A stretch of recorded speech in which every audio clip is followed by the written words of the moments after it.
On va attendre juste 2 minutes, mais en attendant, je vais juste introduire peut-être nos collègues de l'Agence française de développement, qui, je vous rappelle, est partenaire sur l'organisation du village des projets du Forum des mondes méditerranéens. Donc ici, vous allez avoir une intervention sur l'innovation partagée par des collègues qui viennent à la fois de Paris, mais également de la direction régionale de l'Agence française de développement en Afrique du Nord, qui est située à Casablanca, au Maroc. Merci beaucoup. Je crois qu'on attend encore 1 ou 2 minutes le caméraman et on va débuter cette session à laquelle nous sommes ravis de vous avoir conviés.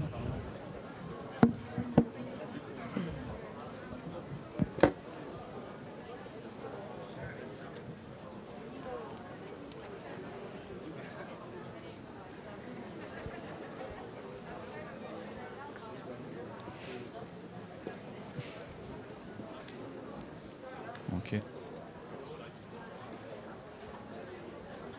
C'est bon ? Bien, je crois qu'on va pouvoir débuter. Soyez les bienvenus. Bonjour à toutes et tous. Le groupe Agence française de développement est ravi de vous accueillir pour cet atelier consacré à l'innovation partagée. On va revenir sur cette notion. Je suis Caroline Rosière, je suis chargée de mission à la direction régionale Afrique du Nord de l'AFD, qui couvre donc les pays de la rive occidentale sud de l'Algérie à l'Égypte. Et j'aurai le plaisir de co-animer cette table ronde avec mon collègue Johan Chermette de l'équipe Innovation de l'Agence française de développement. Alors nous avons donc 45 minutes pour parler innovation, innovation partagée. Je vais avoir le plaisir dans un instant de présenter nos intervenants et nous garderons 10-15 minutes à la fin de cet atelier pour un temps de questions-réponses avec la salle si vous le souhaitez.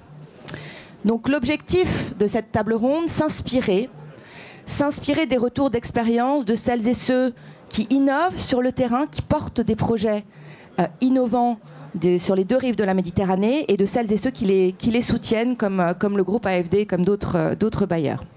Donc on va tâcher aujourd'hui de comprendre la place de ces porteurs de projets innovants dans le développement des sociétés civiles des 2 rives et pour l'atteinte des objectifs de développement durable. Alors nous avons le plaisir d'accueillir 3 intervenants pour cet atelier. D'abord Sandrine Boucher, qui est la responsable de l'équipe innovation au sein de l'AFD. Bienvenue Sandrine. Nous avons également le plaisir d'accueillir monsieur Omar Triki, qui est responsable du projet ELIF Tunisie au sein de la Fondation Tunisie pour le développement. Bienvenue, cher Omar. Et enfin, nous aurons le plaisir également d'accueillir monsieur Amer Naïem, responsable du centre Réseau Danse en Égypte, qui nous parlera du projet Mastal. Bienvenue, Amer. Amer nous parlera en anglais, donc si certains d'entre vous souhaitent une traduction, il y a des casques et des traductions disponibles dans cette agora. Nous aurons donc, comme je le disais, un temps de questions-réponses à la fin. Bien, Sandrine, je me tourne d'abord vers toi. Tu as pris la direction de l'équipe innovation de l'AFD en 2018. Alors, avant cette date, bien sûr, l'AFD déjà cherchait à soutenir sur le terrain un certain nombre de projets innovants. Mais avant 2018, nous n'avions pas d'entité dédiée à l'innovation au sein de l'AFD. C'est maintenant chose faite avec cette équipe que tu diriges. Alors Sandrine, une première question pour toi. Pourquoi l'innovation pour le développement est-elle importante pour un bailleur de fonds comme le groupe AFD? Merci Caroline. Bonjour à toutes et à tous. Merci de nous rejoindre sur ce forum au titre un peu mystérieux d'innovation partagée. On espère pouvoir vous embarquer sur cette réflexion sur le partage de connaissances sur les innovations pour le développement durable. Le forum auquel j'ai le plaisir de participer avec vous est une des incarnations vraiment très très vibrantes de ce qu'est le partage d'innovation, l'importance de partager l'innovation entre les acteurs de changement. Et pour nous, en fait, on considère que l'innovation est désormais clé dans l'agenda du développement parce que, vous le savez, nous faisons tous face à des crises qui sont de plus en plus complexes, avec des enjeux qui sont croisés, climatiques, sociétaux, environnementaux. Et il y a besoin de renforcer les efforts tant au niveau global qu'au niveau des territoires et de réfléchir ensemble à la façon dont on peut concevoir ces solutions. On sait aussi que les progrès ne vont pas assez vite, que l'agenda du développement peine à trouver les voies et moyens pour atteindre les objectifs de développement durable. Malheureusement, la crise du Covid a créé un moment de suspens qui a provoqué des régressions Pour la première fois depuis plus de 20 ans, la réduction de la pauvreté, enfin la pauvreté, le taux de pauvreté s'est accru, ce qui est quand même un recul très marquant de cette situation de crise. Vous le vivez aussi au niveau des partenaires et des acteurs avec lesquels vous travaillez sur les territoires. Et donc, pour pouvoir faire face à ces crises de plus en plus complexes, qui sont imprévisibles, on a besoin de trouver ensemble les moyens d'accélérer cet agenda des solutions et surtout de repenser à chaque fois, remettre sur le travail la façon dont on essaye d'apporter des solutions par rapport à ces enjeux de développement critique. Alors, quelles sont les ambitions d'un bailleur comme le groupe AFD pour soutenir l'innovation? Et je ne parle pas uniquement en termes financiers, il y a bien d'autres façons aussi, moyens de soutenir les innovations sur le terrain. Et comment fait le groupe AFD pour renforcer la place de l'innovation dans ses activités en général? Eh bien déjà, c'est un choix, c'est un parti pris, hein, tu l'as dit Caroline, le parti pris de créer une entité dédiée à cet esprit d'innovation, c'est-à-dire de ne pas rester sur ses acquis et d'être constamment en train de réfléchir nous-mêmes sur nos propres pratiques. Donc ça, c'était tout l'enjeu de créer cette dynamique d'innovation au sein du groupe au travers de la création d'une équipe dédiée avec des nouveaux modes de faire, des nouveaux outils d'acteurs. Et puis, ça se traduit désormais, on est en train de réfléchir sur notre nouvelle stratégie, la nouvelle stratégie du groupe. Et il a été déterminé assez tôt que l'innovation devrait être au cœur de cette nouvelle stratégie, pour tous les enjeux que j'évoquais précédemment. Et donc, ça veut dire en particulier, en effet, pas seulement les outils financiers, mais également une autre forme d'écoute. C'est-à-dire comment est-ce qu'on arrive à capter, à être à l'écoute des besoins et des expériences qui sont portées par les acteurs de terrain pour pouvoir s'en inspirer, offrir un espace en fait, où ils puissent nous apporter également, qu'on change très radicalement notre posture qui a été longtemps celle d'apporter nous-mêmes des solutions techniques aux problèmes. Et là, on est dans une posture où on est à l'écoute de ce qui émerge finalement en termes d'action d'innovation du terrain, de façon à mieux l'accompagner et d'apporter des solutions qui sont plus adaptées à ceux qui sont véritablement les acteurs de changement sur le terrain. Et donc, l'un des enjeux qu'on essaie d'adresser au travers de notre réflexion, c'est donc cette écoute beaucoup plus attentive sur ce qui se passe, sur la façon dont on peut utiliser et accompagner de la façon la plus pertinente ces acteurs, et également de réfléchir à un enjeu que vous connaissez tous, qui est l'enjeu de passage à l'échelle.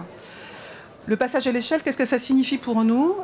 Ça signifie pas seulement, évidemment, de pouvoir répliquer une idée sur un territoire plus large, avec des acteurs plus importants, mais c'est également provoquer, en fait, et ça je l'ai entendu tout à l'heure au panel des jeunes de la Méditerranée, provoquer de l'inspiration, provoquer du soutien également lorsqu'on fait face à des enjeux qu'on pense insurmontables, de se dire en fait, si j'entends ce qui se passe dans tel contexte, dans mon contexte, voilà comment je vais pouvoir le traduire en termes de solutions pour le problème qui se pose dans mon territoire.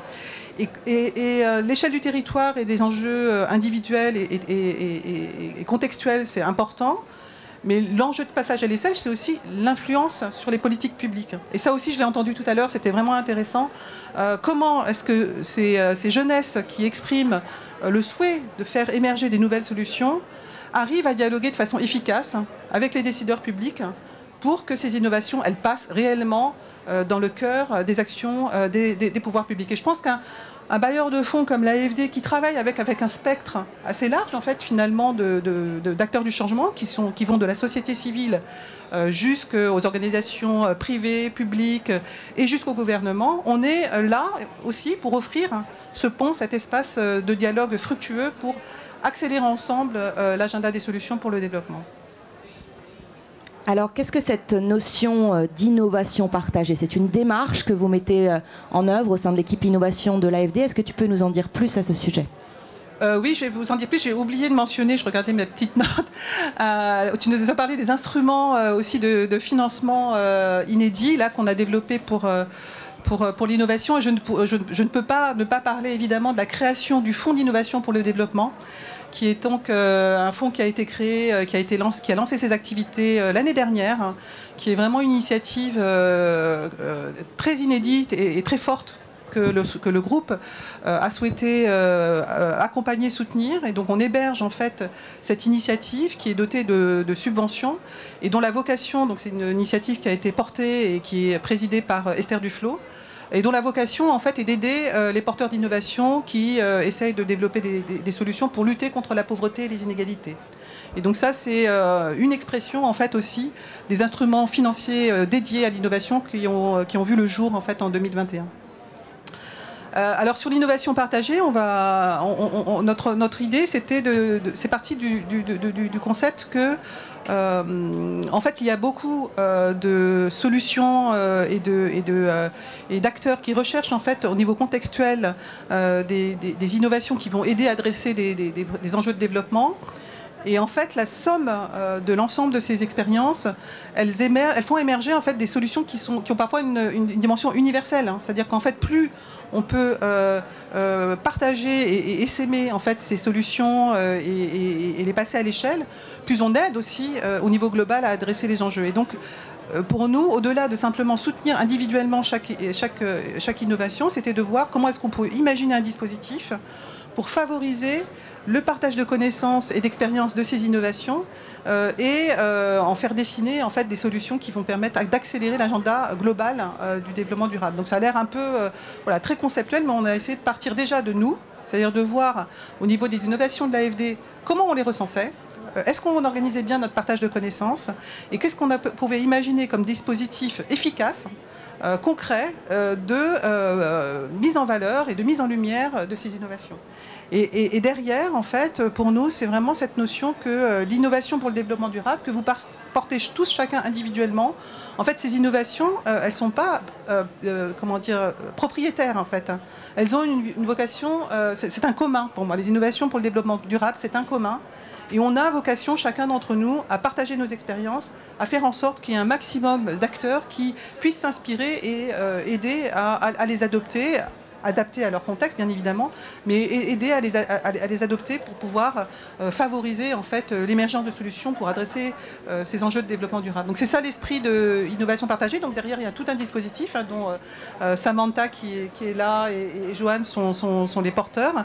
Et on va essayer de créer en fait, des dynamiques, celle du forum évidemment en des thunes magnifiques, mais on va aussi donc imaginer d'autres réplications de ce type d'espace de partage de connaissances, puis également développer une interface numérique qui permettra à chacun d'entre vous de voir aussi les innovations qui sont financées par l'AFD et qui ont des premiers retours positifs et dont vous pourrez trouver facilement l'information pour vous en inspirer. Donc voilà l'innovation partagée pour nous, ce que ça signifie et le projet que ça représente.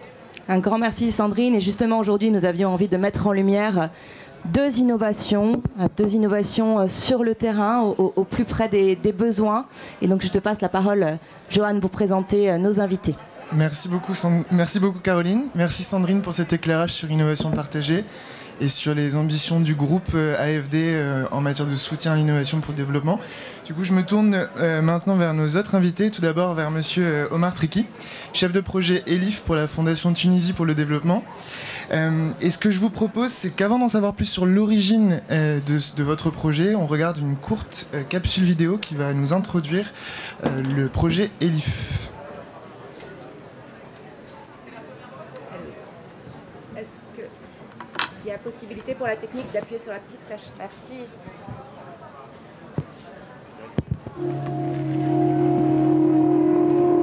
ما فماش برشا خدمه في سليانه دونك عباره قاعد في الشوماج قالوا لي راهو فما معناها فورماسيون باهيه ياسر في الانفورماتيك.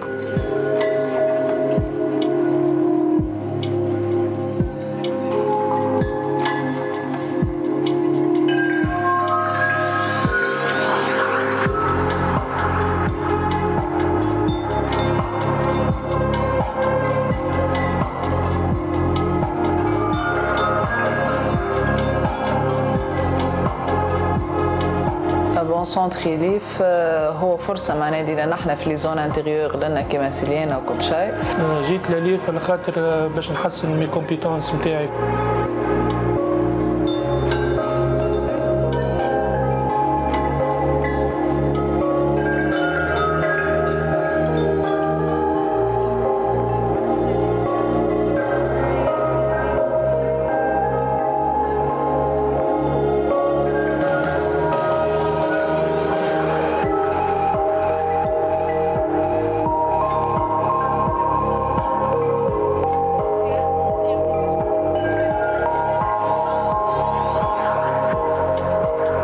بريسك هو اول سونتر معناها تحسوا هكا بيان اورغانيزي بيان ايكيبي في الماتيريال انفورماتيك يعطيك الجو معناها باش تقرا وتعطي فوق. نتمنى بعد الفورماسيون هذه نخدم في دي سوسيتي في تونس.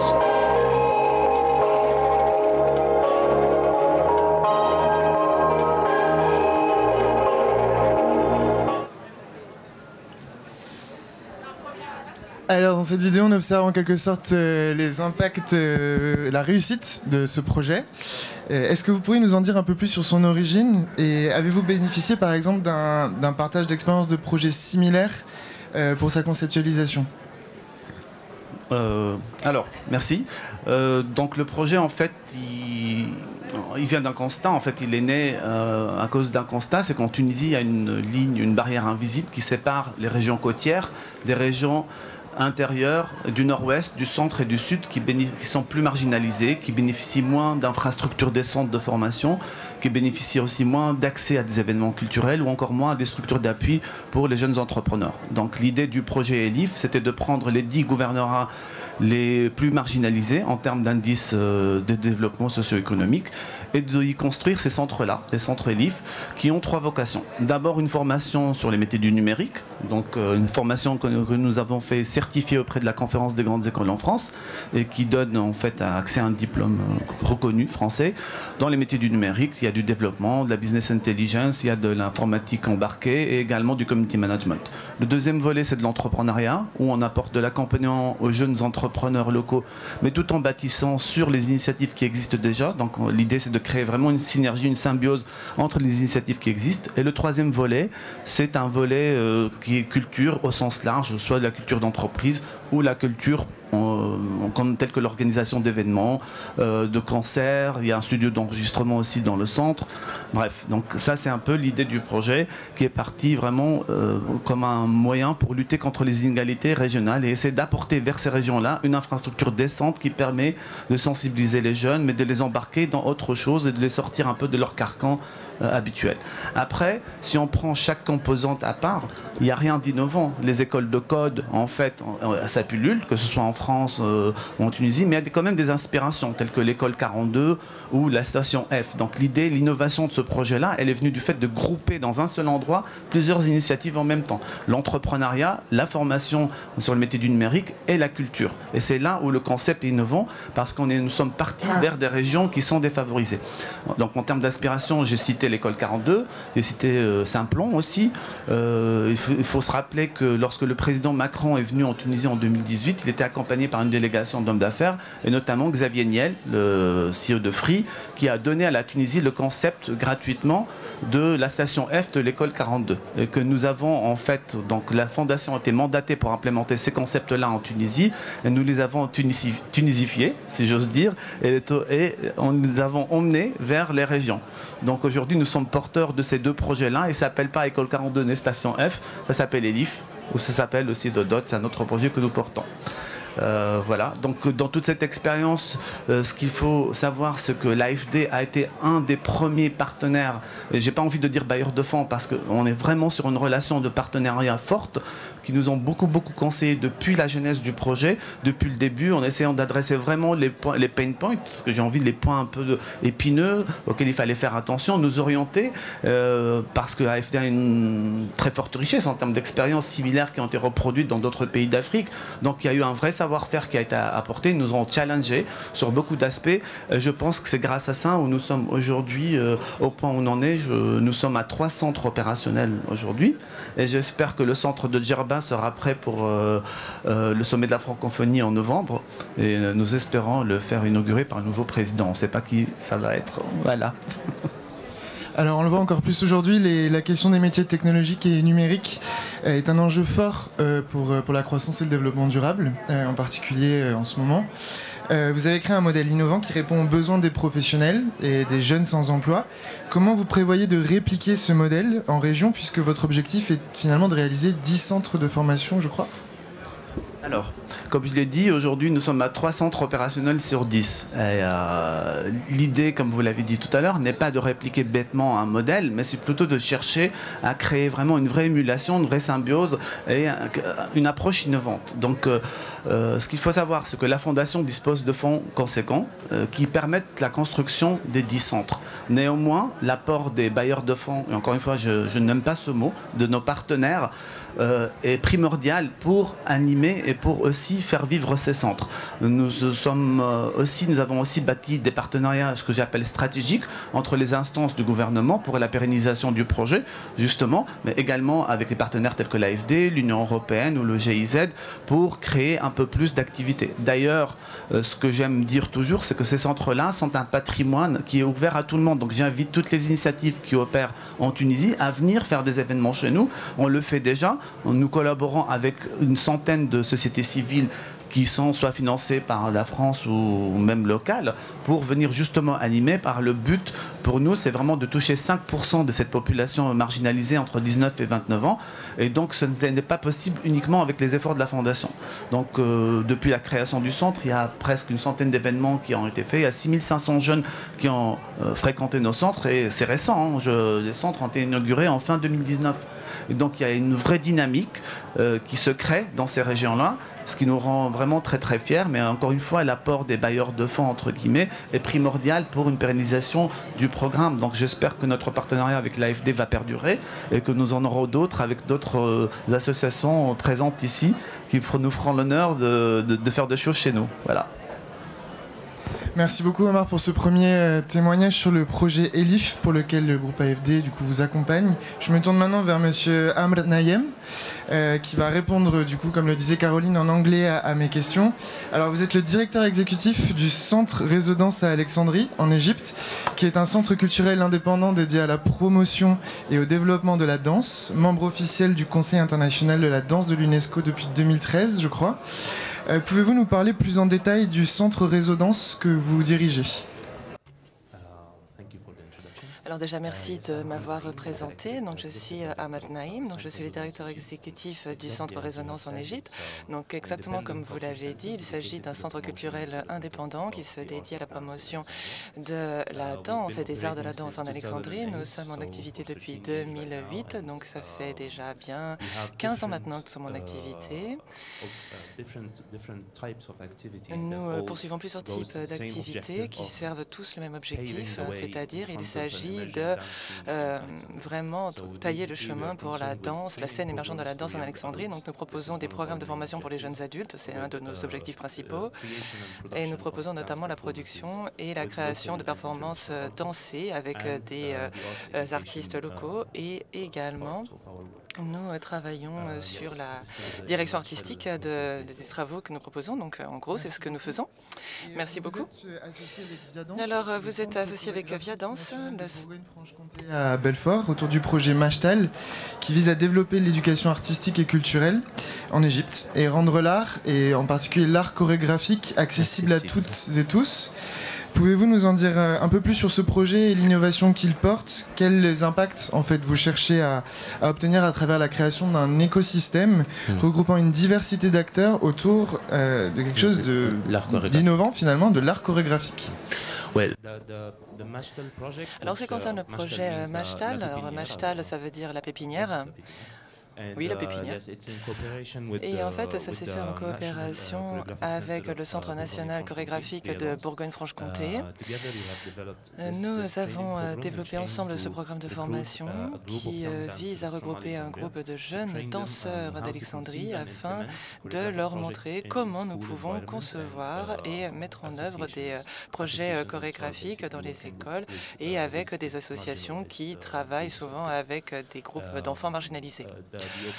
L'objectif de ce projet cherche globalement non seulement d'établir un lien avec les jeunes générations et de leur proposer une introduction à l'art chorégraphique et à la danse, mais également de leur donner l'opportunité d'explorer leur propre physicalité et de rechercher davantage et de toucher davantage de leur propre identité.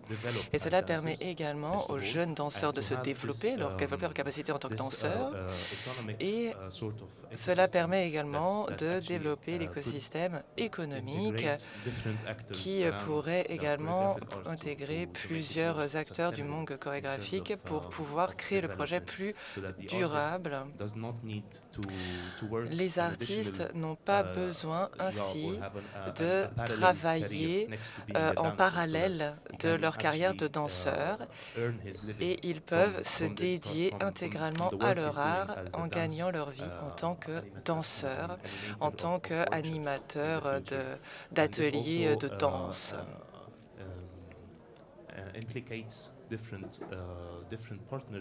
Alors bien sûr, nous sommes en relation avec plusieurs partenaires dans la ville. Par exemple, il y a les écoles, les différentes scènes qui accueillent ces spectacles sont des partenaires d'importance pour nous au sein de ces projets. Votre projet pourrait être répliqué sur d'autres territoires.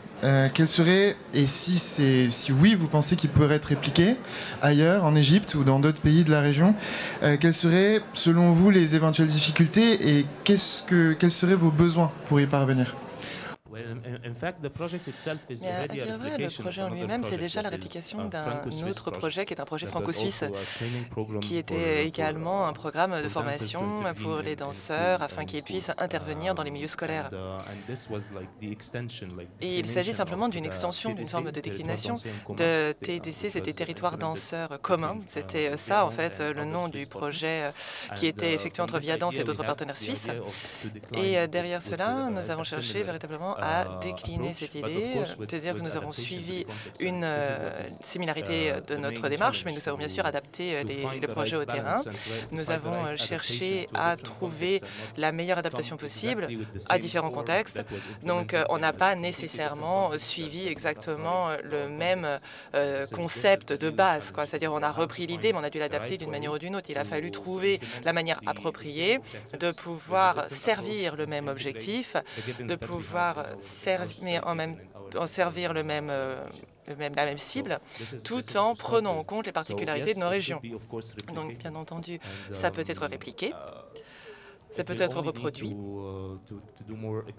mais il s'agit simplement d'explorer davantage les opportunités du territoire égyptien afin de pouvoir mieux identifier les acteurs du terrain et des différentes régions, parce que l'Égypte, c'est un immense pays, il y a plus de 100 millions d'habitants. Donc, bien sûr, il y a différentes régions qui ont différentes particularités, différentes cultures. Donc, il s'agit, bien sûr, pour nous, de s'adapter aux différentes situations. Parfois, c'est difficile de pouvoir parler du corps, de pouvoir parler des arts, de parler de la danse. Ça peut être un sujet un peu délicat. Donc, bien sûr, ça peut être adapté. Et pour cela, ce dont nous avons besoin, ce que nous cherchons à faire également avec ce projet, c'est que le groupe de danseurs, le groupe d'artistes que nous formons cette année devrait, à un moment donné, être capable de pouvoir créer leurs propres travaux artistiques, leur propre création artistique pour les jeunes, destinée aux jeunes. Ça veut dire qu'ils pourront mettre en place des productions artistiques qui pourront s'adresser aux jeunes. Et ça pourrait également être un produit artistique, si vous voulez, un spectacle qui pourrait être en tournée dans différentes écoles, dans différents endroits du pays, ce qui pourrait par la suite générer des revenus. Et donc ça rejoint cette idée de développement économique et d'écosystème économique. Et enfin, il s'agit de faire en sorte que ces danseurs soient capables de transmettre l'expérience qu'ils ont reçue afin de pouvoir former d'autres groupes, pour que ce soit une forme de cercle vertueux, quelque chose qui soit durable dans le temps, qui pour ne pas nécessairement devoir investir les mêmes ressources, parce que sinon ça coûte beaucoup d'argent et puis c'est chronophage. Donc, une fois qu'on a les bonnes ressources au sein de notre pays, à ce moment-là, on va pouvoir mettre en œuvre ce cercle vertueux de manière locale pour qu'il soit durable. Donc on le voit, la connexion avec les acteurs, l'analyse du territoire, la transmission de connaissances sont des éléments très importants en fait à la fois pour l'amplification, la réplication d'un projet, sa pérennité. Merci beaucoup Amr, merci beaucoup Omar. Pour ces témoignages qui sont très inspirants, éclairants, intéressants, au plus proche de vos projets, du terrain, que ce soit en Tunisie ou en Égypte. Ils nous permettent à la fois de mieux nous rendre compte des contributions de l'innovation, aux enjeux, mais aussi aux défis de développement sur le terrain, sur des sujets allant en plus du numérique à la culture. Donc c'est un éventail très large et particulièrement inspirant. Je laisse désormais la parole à la salle, qui doit sûrement avoir quelques questions. à poser à nos 3 invités.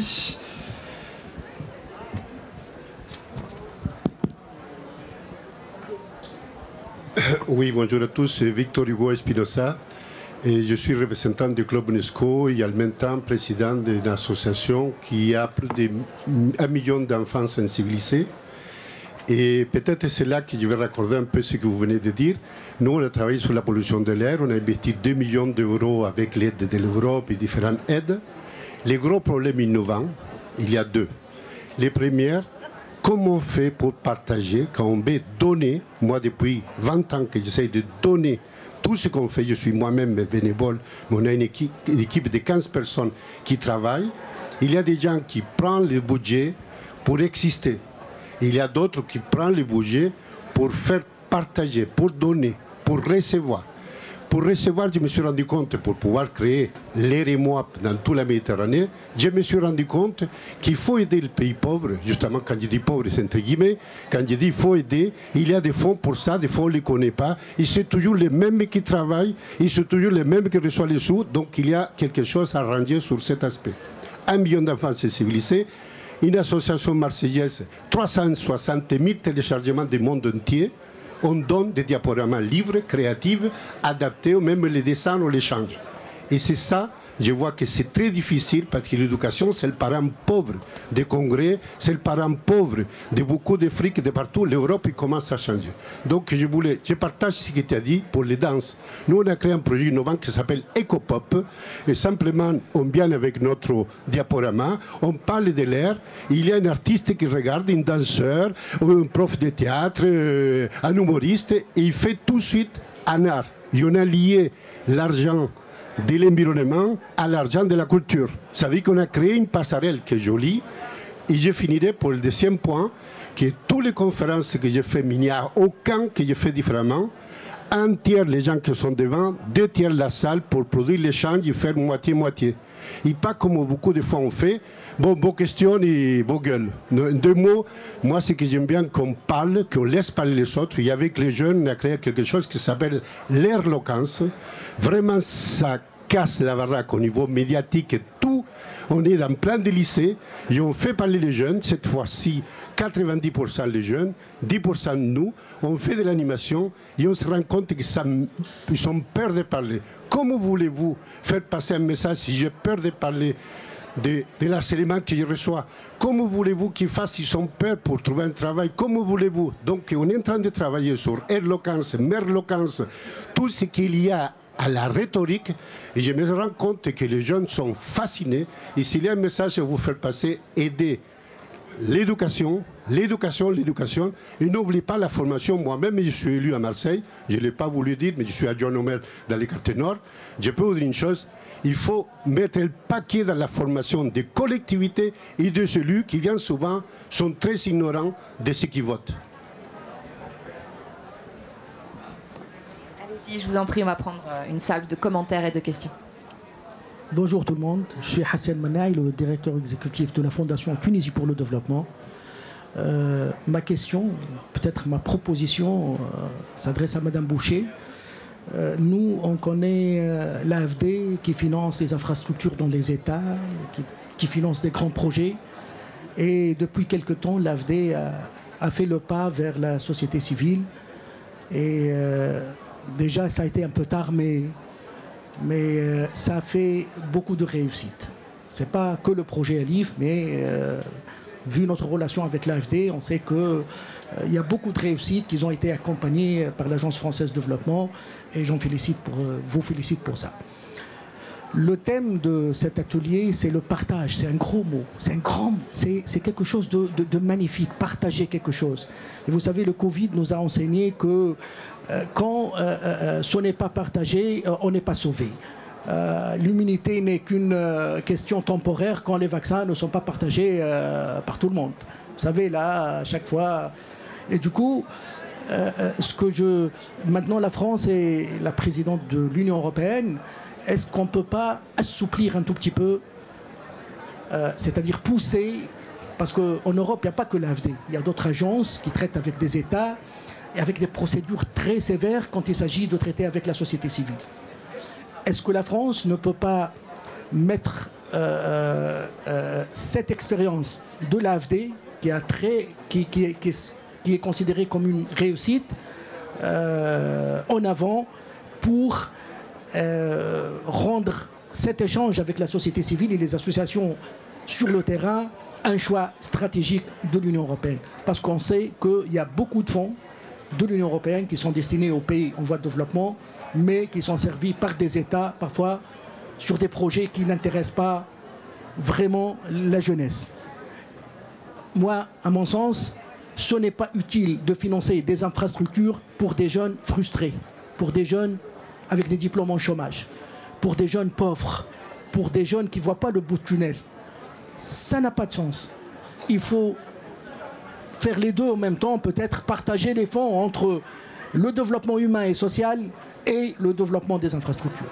Et là, je compte beaucoup sur vous pour mettre en avant cette expérience de l'AFD et profiter de cette présidence de la France, de l'Union européenne, parce que l'AFD, d'accord, merci, vous faites beaucoup de choses, surtout dans les pays du Maghreb et les pays de l'Afrique, mais il faut que les autres aussi bougent et se mobilisent pour cette bonne cause et pour ce partage très demandé nos jours. Merci. Est-ce que d'autres personnes ont des questions à poser à nos intervenants?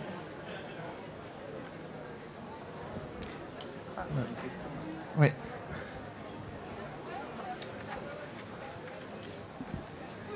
Bonjour, je m'appelle Ayati Hassani, je travaille avec Altermed, c'est un consortium d'acteurs et on est aussi présent en Tunisie. Et on développe les entreprises partagées en Tunisie, sur le territoire de Kasserine également et de Ras Jabal. Moi j'avais une question, ça serait j'aimerais savoir comment vous avez fait au niveau de la fondation pour développer des relations, partenariats avec les acteurs, les collectivités, pour pouvoir mettre en place le centre de formation et quels ont été vos rapports avec eux et comment vous essayez de développer ça aussi pour de partager les outils que vous avez mis en place sûrement pour ce partenariat-là avec d'autres acteurs. Et voilà, parce que nous on serait peut-être intéressés également pour vous rejoindre, essayer de voir ce qu'on pourrait faire ensemble, puisqu'on travaille sur les mêmes territoires et du coup ça serait intéressant aussi de partager les différentes innovations qu'on met en place sur le terrain. Merci beaucoup. Une première salle de réponse ou réaction de nos invités, si vous le souhaitez. Est-ce que M. Trekkie voulait répondre directement à la dernière question? Allô? Alors, merci. Parce qu'on me tendait une perche, j'ai envie de le dire tout à l'heure, j'ai oublié. Parce qu'on parlait d'innovation partagée, l'innovation venait aussi de notre approche justement des collectivités et de l'écosystème local. Quel que soit le programme que nous avons bâti, nous avons toujours essayé de travailler en main dans la main avec les initiatives qui existent. Par exemple, pour l'entrepreneuriat, avant même de lancer notre programme d'entrepreneuriat, nous avons fait un assessment de toutes les initiatives publiques et privées d'entrepreneuriat dans la région. Et nous avons bâti un programme plutôt complémentaire pour qu'on ne vienne pas finalement tuer les initiatives qui existent déjà, mais plutôt renforcer ce qui existe et travailler vraiment main dans la main. Par rapport aux collectivités locales et aussi aux instances publiques, entre guillemets. Nous avons signé 6 partenariats avec les ministères les plus importants qui sont impactés par notre travail, notamment le ministère de l'Emploi, des Finances, le ministère de la Santé, le ministère de la Recherche et de l'Enseignement supérieur. Et également, un de nos plus gros partenaires, c'est l'équivalent de la NPE, qui est l'ANETI, l'Agence nationale de l'emploi et du travail indépendant. Et l'ANETI dispose de chez nous d'un bureau. Donc nous avons aménagé un espace pour qu'une instance publique ait une présence permanente dans nos locaux. Parce que, justement, on voulait travailler avec eux main dans la main. De toute façon, sans ce partenariat-là, le projet n'est pas pérenne, parce que ces formations sont financées par l'État. La Fondation a mis des fonds, presque 22 millions d'euros, pour construire 10 centres dans les régions défavorisées, mais après la pérennité du programme de formation, il vient aussi des bailleurs locaux. Enfin, il ne faut pas que ça vienne d'un bailleur tel que l'AFD ou autre. Il faut que ce soit l'État qui soit porteur de ces projets-là. Donc, c'est pour ça que notre approche, j'ai envie de dire qu'elle est innovante, mais surtout, on est dans la co-construction. Voilà. Est-ce que j'ai répondu à votre question? Oui. Et après, passez me voir au stand 60. Voilà. Et le forum est là pour créer des liens, c'est une excellente chose. Merci beaucoup. Est-ce qu'il y a des réactions sur les premières questions? Oui, je vais réagir à la première intervention qui était relative à qu'est-ce que ça veut dire le partage dans une instance comme celle-là si il y a seulement 15 minutes sur 3 quarts d'heure qui sont consacrés à l'échange avec la salle. Donc j'ai trouvé que c'était très pertinent. Je suis complètement d'accord avec vous. On aurait voulu, en fait, c'est vrai quand on a conçu ce moment, en fait, on avait voulu monter un atelier, un vrai atelier où en fait on construisait, réfléchissait ensemble sur le concept d'innovation partagée avec l'ensemble de l'audience. Bon, il se trouve que le temps était très, très contraint et donc on n'a pas pu organiser ça, mais je suis complètement d'accord avec vous. Si on veut véritablement changer de posture dans la façon dont on dialogue avec nos partenaires, il faut qu'on ait cet espace d'échange et co-construction et de mise en commun de la façon dont on voit les problématiques. Donc je vous rejoins complètement sur la méthode et la posture. C'est des choses sur lesquelles on réfléchit beaucoup, en tout cas au niveau du campus, au niveau de l'équipe innovation, pour renverser un petit peu les modèles. Et ça rejoint aussi la question que vous posiez sur finalement l'évolution de l'AFD, bailleur traditionnel, très concentré sur la relation au pouvoir public, aux infrastructures, au financement, je dirais un peu massif de l'accompagnement des politiques publiques, et peut-être le focus insuffisant sur les acteurs de la société civile. Donc c'est une réalisation qui a été faite il y a déjà plusieurs années, puisqu'on a, sous l'impulsion évidemment de la présidence française, décidé assez résolument d'augmenter de façon significative les montants qui étaient alloués aux organisations de la société civile, et je dirais aussi d'élargir le champ de compétences et de disciplines auxquelles on avait l'habitude de s'adresser. Typiquement, il y a 2-3 ans, enfin 3-4 ans plutôt, le financement des industries culturelles et créatives. Venez participer à la table ronde entrepreneuriat et emploi, levier de la relance en Méditerranée, avec Pôle emploi, BPI France, la CCI et avec le témoignage de Lila Lockman qui a monté Europa Dubbing West Africa. C'est dans la salle Andoum 2 au rez-de-jardin. Alors, industrie culturelle et créative, sport et développement, c'est des thèmes qui n'existaient pas en fait dans l'AFD traditionnelle. Et pour financer ces acteurs, évidemment, on n'est pas du tout sur les mêmes modèles. Et donc on crée typiquement des challenges ou des appels à projets qui aident justement à accéder et à offrir des opportunités de financement pour des acteurs qui portent ces petits, on va dire des projets de plus petite taille que les projets traditionnels d'infrastructure ou de financement des politiques publiques. Et de la même façon, c'est ça qui a aussi régi à la création du Fonds d'innovation pour le développement. L'idée du Fonds d'innovation pour le développement, c'est d'être extrêmement ouvert à des initiatives qui sont présentées par une diversité d'acteurs à différents stades de maturité de leur réflexion en termes de projets. Donc il y a 4 stades en fait, ou 5 stades. Un stade qui est la préparation du projet, qui est assez inédite. Il y a peu de bailleurs de fonds qui se consacrent à ce stade très amont finalement de la conception d'un projet. Donc c'est des financements qui peuvent aller jusqu'à 50 000 €. Après il y a un stade de préparation d'un prototype, après un stage de préparation du passage à l'échelle, puis du financement de passage à l'échelle. Et à chaque fois, donc vous voyez tout de suite le modèle assez classique d'accompagnement de processus d'innovation, à chaque fois des financements qui sont adaptés à chaque étape des porteurs de projets. Et le dernier, c'est celui que j'évoquais tout à l'heure, c'est comment est-ce qu'on arrive à passer à l'échelle en faisant en sorte que l'innovation influence les politiques publiques. Et donc ça fait partie d'un volet particulier de financement. Donc tout ça pour vous dire que la façon dont ils procèdent, c'est ils ouvrent en fait de façon permanente des appels à candidature, c'est-à-dire que vous pouvez aller sur leur site avec un formulaire assez simple, proposer et décrire votre projet, et à partir de là, ils vont avoir des critères qui vont déterminer comment ils vont soutenir s'ils vont pouvoir retenir le projet. L'un des critères étant, et ça je pense que c'est un élément important qui n'a pas été évoqué, comment est-ce qu'on mesure la réussite du projet? C'est-à-dire c'est quoi l'évaluation de l'impact? Ça, c'est souvent quelque chose qui n'est pas nécessairement élaboré à l'origine des initiatives. On a parlé d'adapter les innovations au contexte, de pouvoir vraiment répondre à un réel besoin. En revanche, la mesure de l'impact n'est pas nécessairement quelque chose qui est intégré à la conception des projets. Et donc je pense que ça, c'est un élément peut-être, si je peux laisser un message de réflexion à l'audience, c'est finalement quand vous lancez une opération, quel est l'impact social, environnemental que vous allez rechercher, comment vous allez le mesurer. Et donc, toute la démarche du FIT, c'est de pouvoir aider ces projets à avoir un support scientifique, souvent avec des acteurs de la recherche, pour mesurer les impacts de façon à ce qu'effectivement le design de la proposition elle soit la plus efficace. On a parlé d'être efficace avec des moyens contraints. Si on veut véritablement mesurer cela, il faut aussi s'intéresser aux impacts réels qu'on a sur les bénéficiaires qu'on vise, hein, ou les transformations que l'on vise.